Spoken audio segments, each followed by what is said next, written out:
ნუ ესე იგი ჩვენი ეს ოპოზიცია არის მართლა რაღაცა საფეხურები ხო გაიარა აი კაცობრიობამ რა რასაც აი ოფილოგენეს ეძახიან რომ ანუ გამოიარა რაღაცა მითოსური რაღაცა ტოტემისტური რელიგიური საფეხურები და ჩვენ რასაც ხედავთ აი საკუთრივ აი ამ აქციებზე ახლა რასაც ნუკრი ამბობდა ეს ხო არ არის შემთხვევითი და რაღაც უბრალოდ ვუდუს რიტუალები, ბოს გამოტანა, ანუ ეს რასაც ამბობს, აი ეს საჯარო წყევლა, ქაჯების არქეტიპი, ხო რაც არის ქაჯის და ჭინკის არქეტიპი ქართულ მითოლოგიაში, ხო?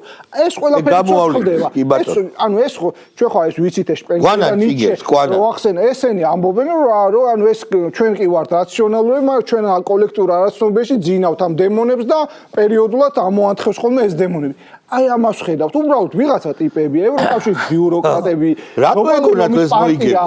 ფიქრობდნენ რომ ესენი არიან ამას ინსტრუმენტალიზაცია უნდა მოახდინონ და რატო ფიქრობთ? აი მე ჩვენ ხო ხშირად ვფიქრობთ, აი რატო სხვა აქტორებზე არ დადეს, რატო ფეიქ ეროვნულო, აი ისადეს ისე ქალთა ხორუმი და რო იგალობეს ქალთა ხორუმი LGBT გალობა, ვერ ეხსნებიან მაინც. აი ვერ ეხსნებიან, იმიტომ რომ თან მათ სისტემა საწყობი უკვე კადრებში შეჩეულია. ქალთა ხორუმს აზრი აქვს, მაშინ როცა კაცთა ხორუმია შევხაროს.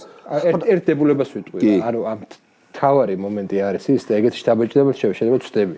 რომ ეს ქვეცნობიერი მომენტია, მაგრამ სურვილი იმისა, რომ ქართული სახელმწიფო იყოს წარუმატებელი, არის იმის გამართლება, რატომაც არიან ესენი თვითონ წარუმატებლები.